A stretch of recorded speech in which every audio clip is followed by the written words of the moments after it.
Welcome to truckyyoo podcast, guys. My name's Jose. My name's Sebastian. How are you, brother? Pretty good, pretty good. We are gonna talk today about. What are we gonna talk about? We're gonna talk about maintenance intervals or maintenance schedule, PM schedule. Maybe we'll talk about fuel economy if we get to that. But the PM schedule and at what mileage and what you should be servicing your components. We looked into Freightliner and Volvo, kind of with the major,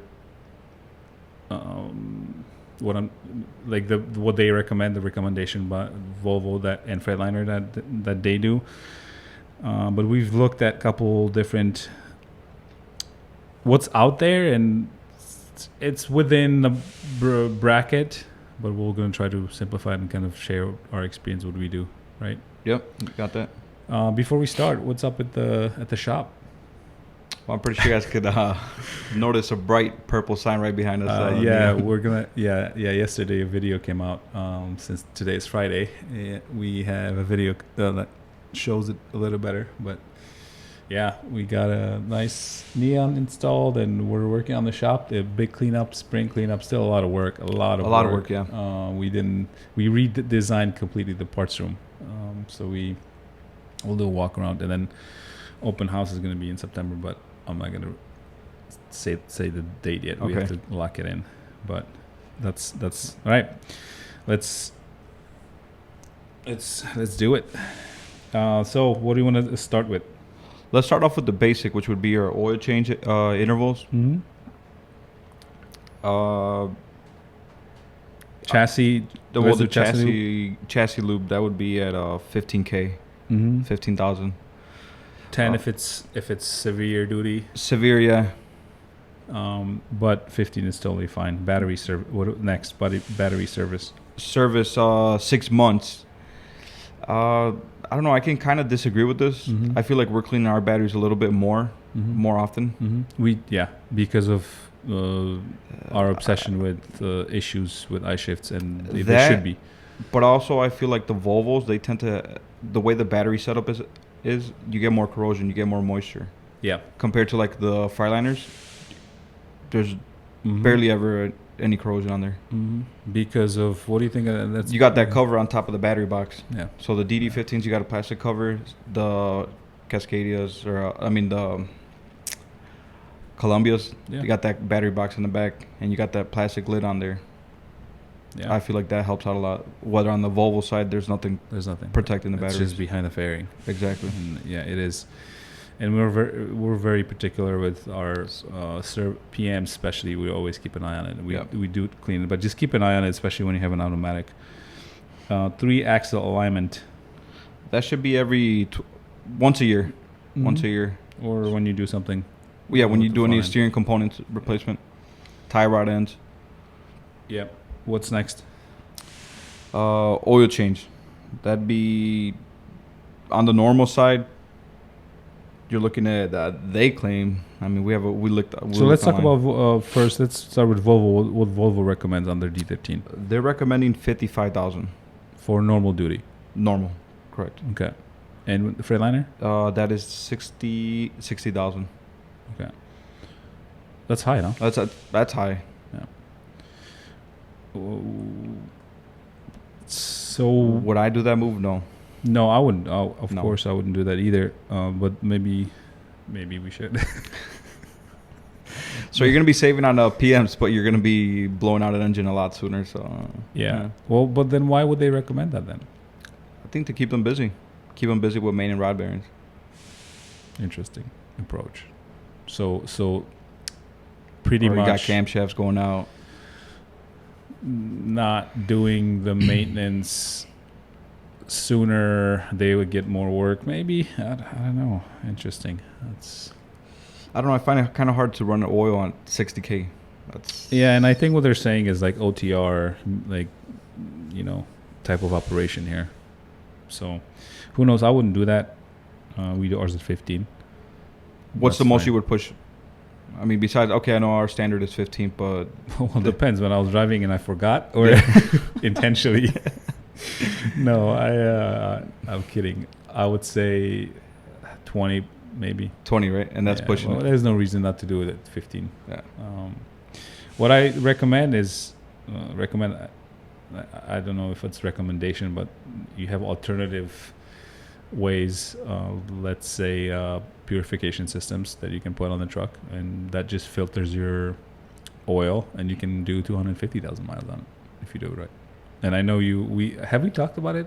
I don't think I think you mentioned it about in the very beginning. Yeah, so that's one way you can do that, and you just have to sample the oil and keep an eye on it. We did get samples already, the stack of samples. Oh, I did notice them downstairs. Yeah.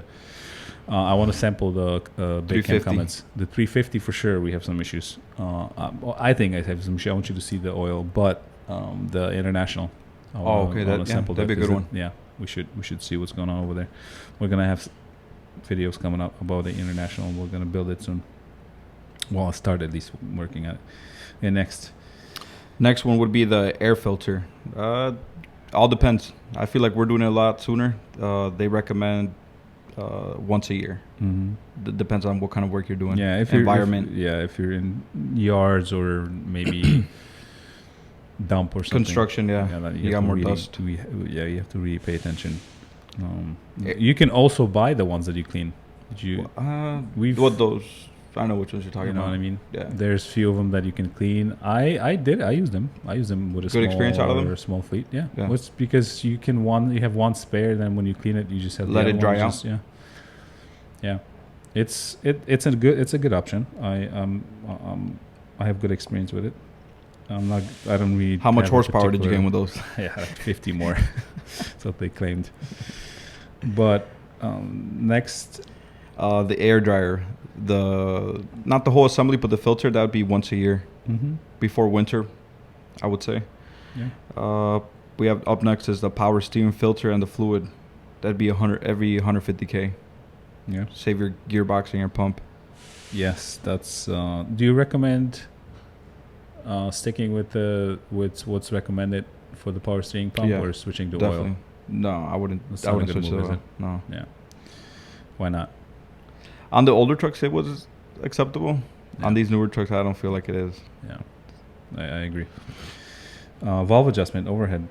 150K. Every 150K, you want to make sure you stay on top of those valve adjustments. I agree. It's not expensive, and it does make a difference. Definitely. And it's gonna save you money on the fuel efficiency, and on the long run, it'd be saving your head. Mm-hmm. Yeah, that's a good one. DEF system service.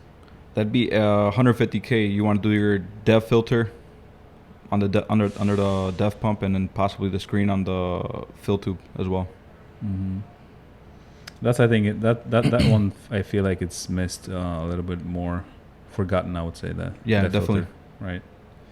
But that's definitely something, especially winter, and issues with DEF over winter is. Oh, we know how that went. It's every year. It's the same thing.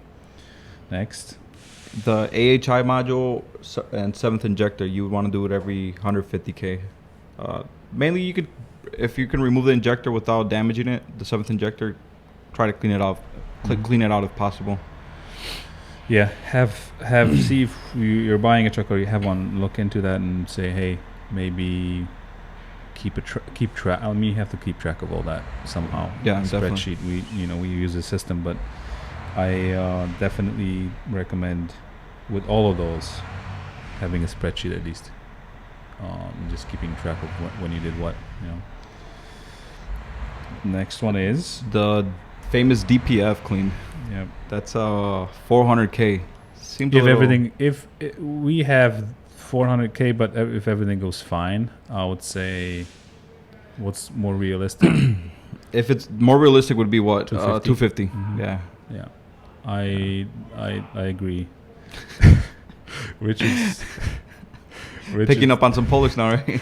he sticks to the Polish words, the swear words a lot. But that's coolant.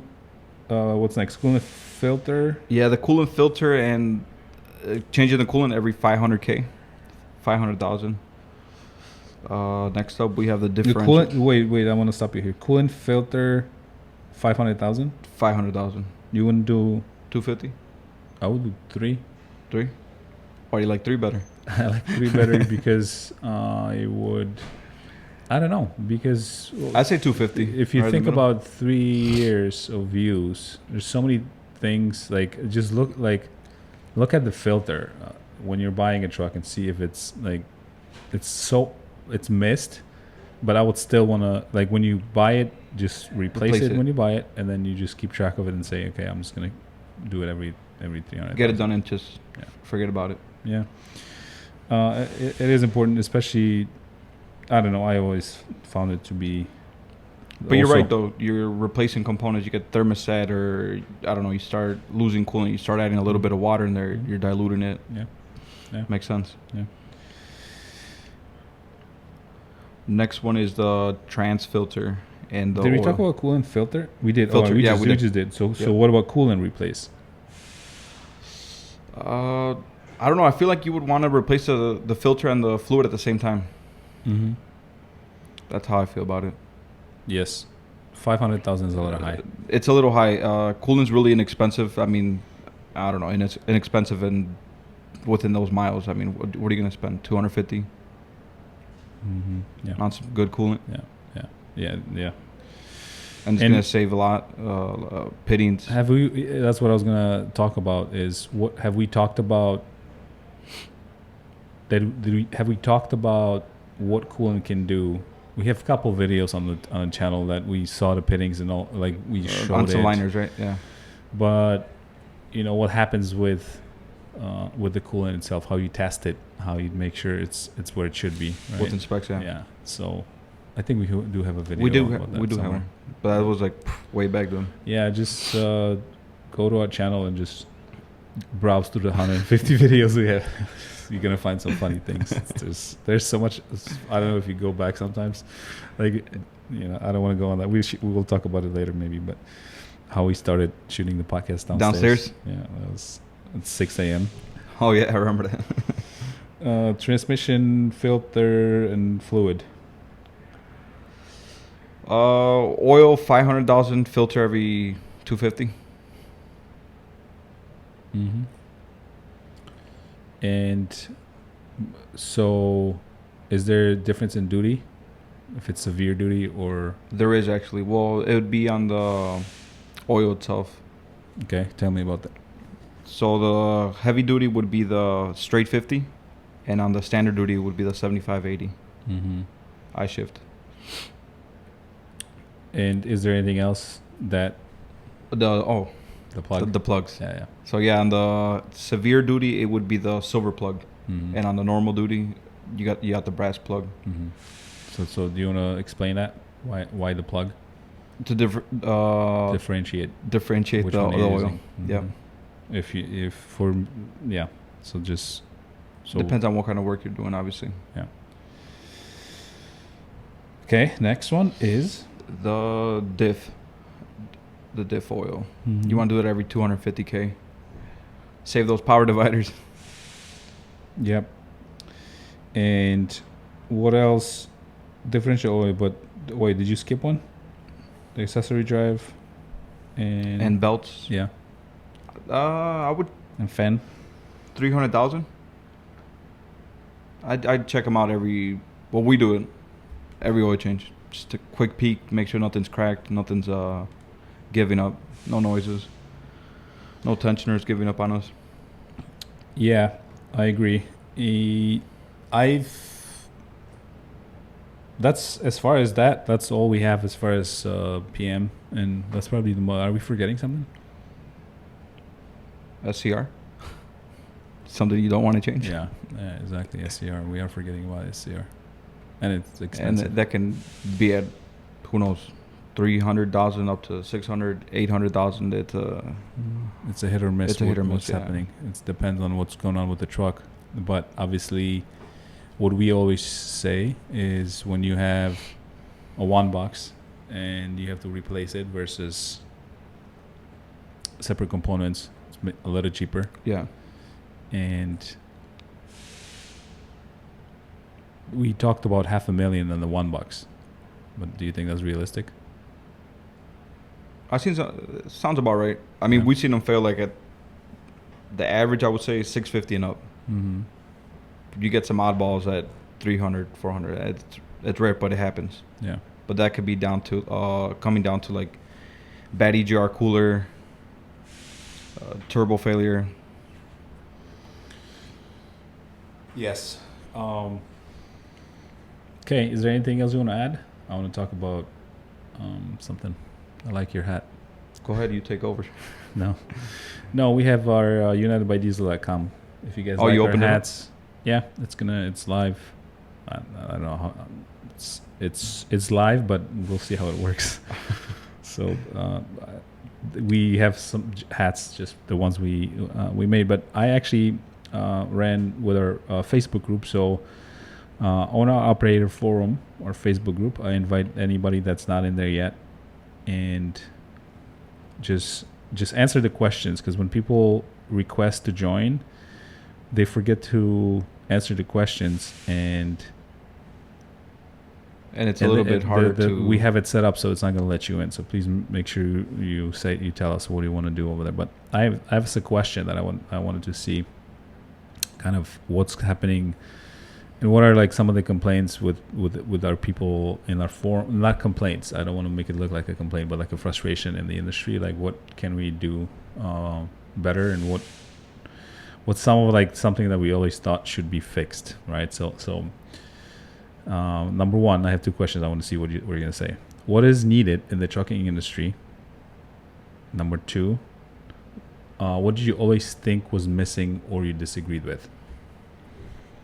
Something that I disagree with is the ELDs. Okay, interesting. Why? Because it limits you think? It sure does. I think it's easier. You think it's easier? Yeah, it is. It is. Because I haven't really answered that question when I asked the question to the group, and we have a lot of awesome. Thank you guys for replying, and we have pretty awesome. I didn't want to make it a rant and like a complaint festival, and we have some awesome things, and I'll get to some of them. But the ELD, I see your point. What we're missing in the industry, I would say, we've talked about it before, is like more healthier options at truck stops for guys to eat. Yeah, I think that's such a big issue, and somebody actually said that, to be honest with you. Healthy food.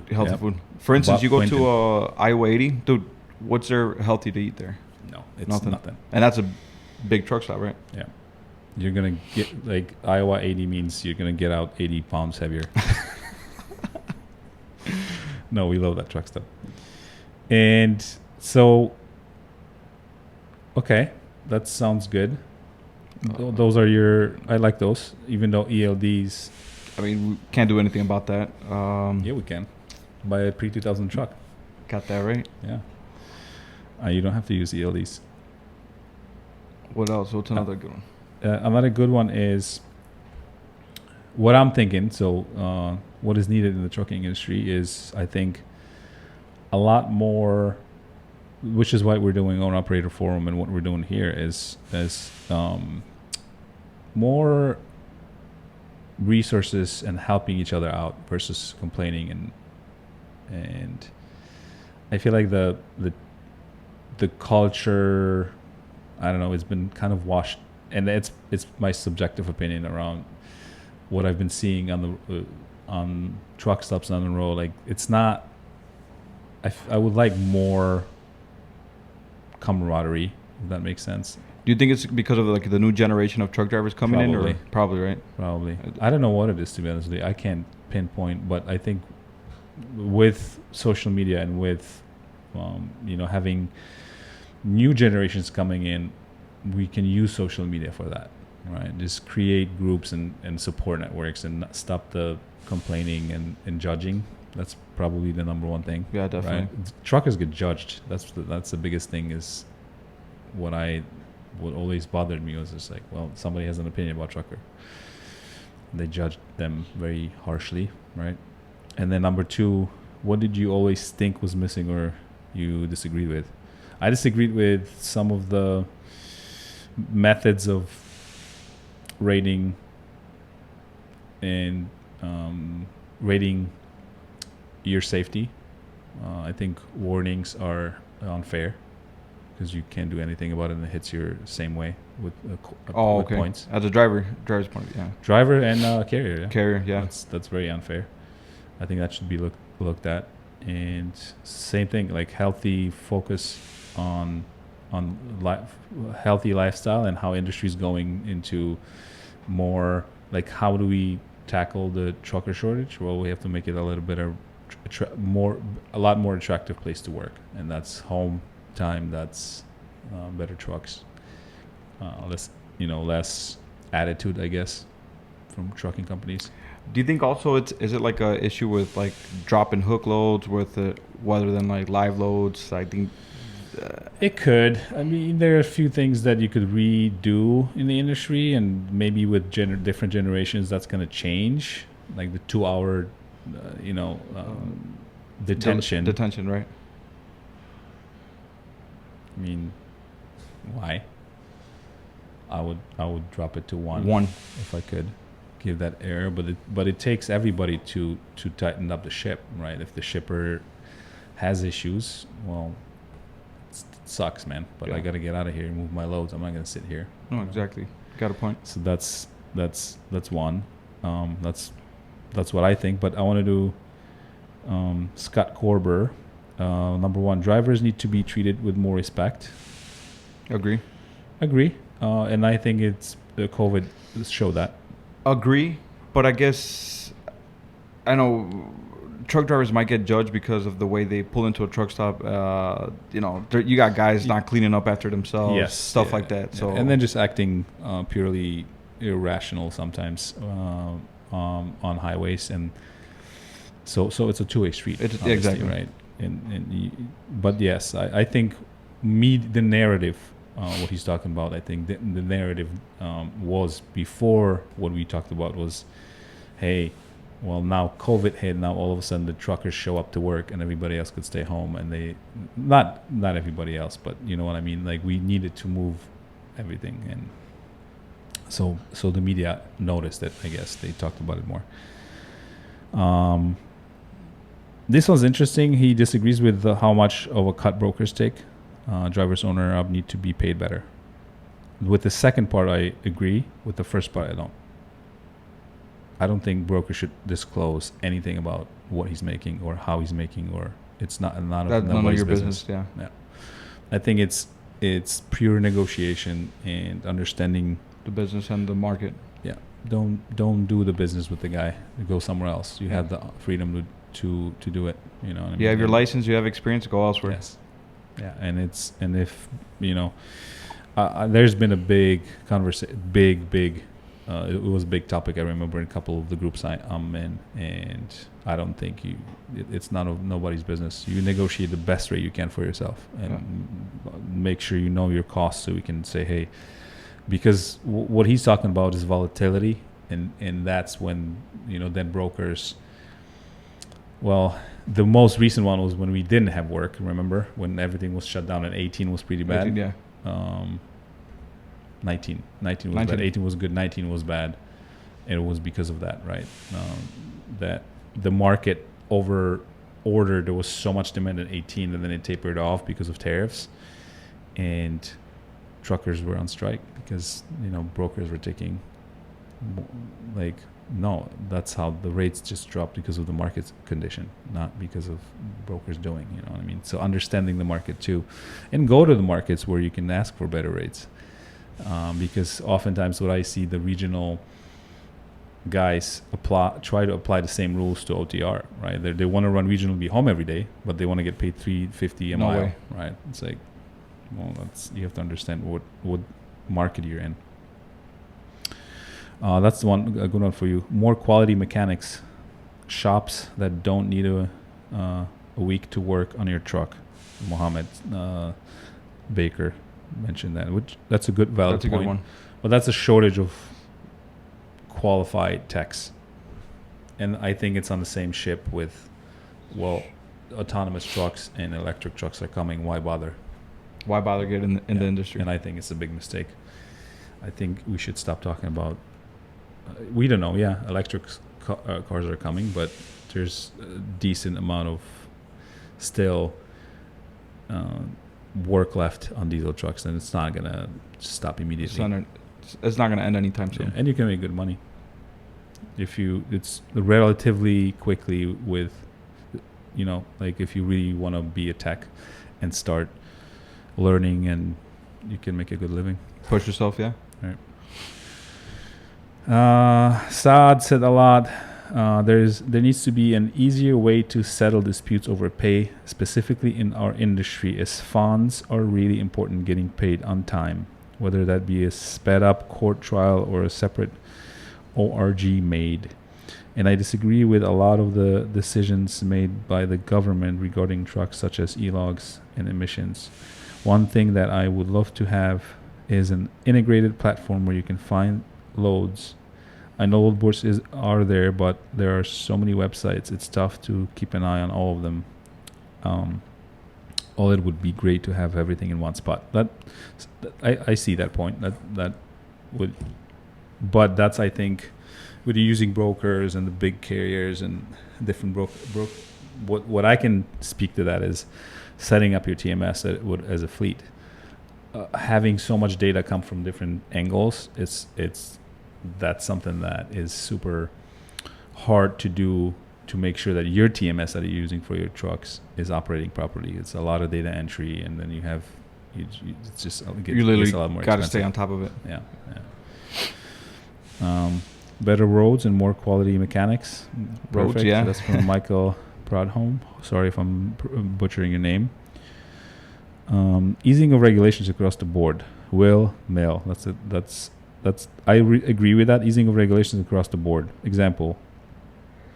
He's talking about fuel. When you spill fuel, you get fined and locked out of or drip fuel at a fuel loading rack, and you're locked out for life. I don't really understand that. So like you're filling up your fuel tank and then it doesn't shut off and you just cause a big spill? There are spills, but I've never heard anybody about banning anybody. But yeah. What if it was a failure on their pump? Yeah, the trigger messed up. Okay, that's it for today. We're gonna have some new videos coming out. Anything else you want to add? Buy some gear, guys. Buy some gear? Yeah. Well, let's see if the website works. Let's see how that works out. Check it out if you have any interest in our hats. That's gonna help us buy more equipment and just produce more videos. So thank you guys for watching. Subscribe, share, and we'll talk to you soon.